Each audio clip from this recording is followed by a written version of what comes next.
একবার অর্জুন গর্বিত ছিলেন যে তিনি একজন মহান তীরন্দাজ। তিনি বিশ্বাস করতেন যে সমগ্র পৃথিবীতে কেউ তার মতন মহান তীরন্দাজ নন।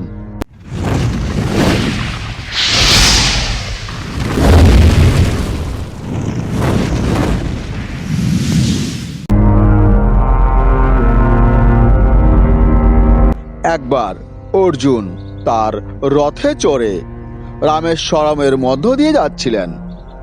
একটি নদী তার পথে এলো। অর্জুন তার অহংকারে নদীকে তার গতিপথ পরিবর্তন করতে বলে, অন্যথায় সে তার বাণের জোরে নদীর জল শুকিয়ে দেবে।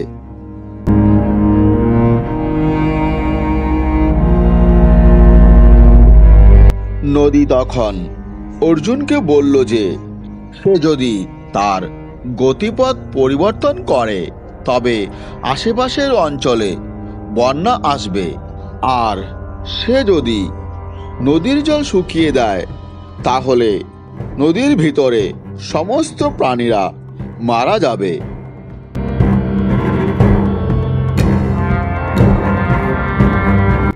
অর্জুন তখন নদীকে বলেন যে তিনি তার পথ পরিবর্তন করতে পারবেন না, কারণ তিনি একজন মহান তীরন্দাজ। তখন নদী অর্জুনকে বলেন, তুমি যদি বড়ই তীরন্দাজ হও তবে আমার ওপর একটি সেতু তৈরি করো। অর্জুনের এই ধারণাটি খুবই পছন্দ হয় এবং সহজেই তার তীর দিয়ে একটি সেতু তৈরি করেন এবং সেই সেতু দিয়ে তখন অর্জুন চলে যান।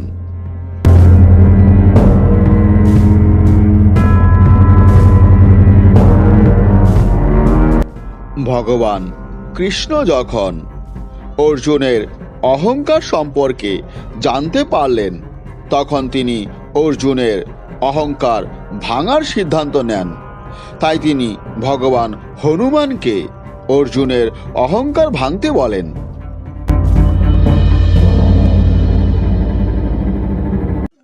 হনুমানজি ভগবান শ্রীকৃষ্ণের কথা মেনে সেই নদীতে গিয়ে শ্রীরামের নাম জপ করতে লাগলেন।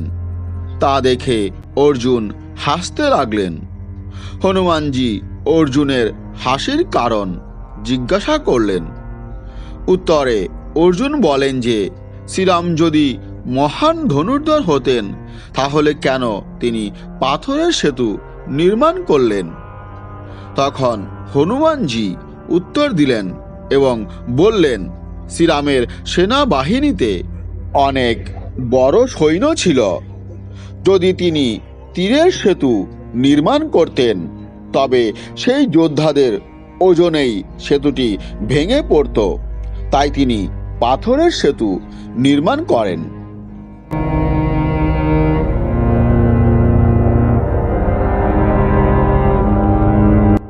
তখন অর্জুন অহংকারের সুরে বলে, আমি যদি তীর দিয়ে সেতু তৈরি করি তাহলে তা কেউ ভেঙে ফেলতে পারবে না।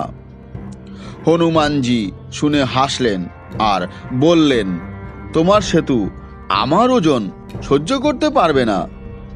অর্জুন বললেন, তুমি যদি আমার সেতু ভাঙতে না পারো?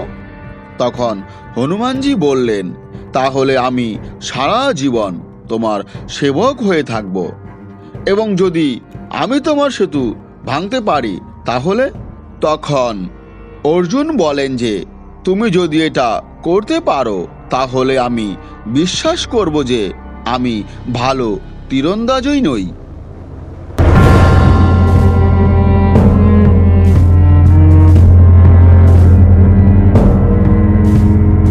হনুমানজি হাসলেন এবং অর্জুনের তীর দ্বারা তৈরি সেতুতে নিজের পা রাখলেন, আর পা রাখার সঙ্গে সঙ্গেই অর্জুনের তীরের তৈরি ব্রিজ ভেঙে গেল, আর তারই সঙ্গে ভেঙে গেল অর্জুনের অহংকারও।